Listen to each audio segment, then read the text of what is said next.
سأقبل يا خالقي من جديد، كما أنت مني إلهي تريد، وأرجو إذا أنت تقبلني جنان الخلود ومنك المزيد.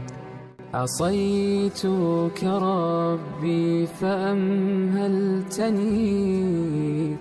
وتسترني رغم أني عنيد، لأنك ربي غفور ودود، رحيم بكل الورى والعبيد. سأقبل يا خالقي من جديد، كما أنت مني إلهي تريد، وأرجو إذا أنت تقبلني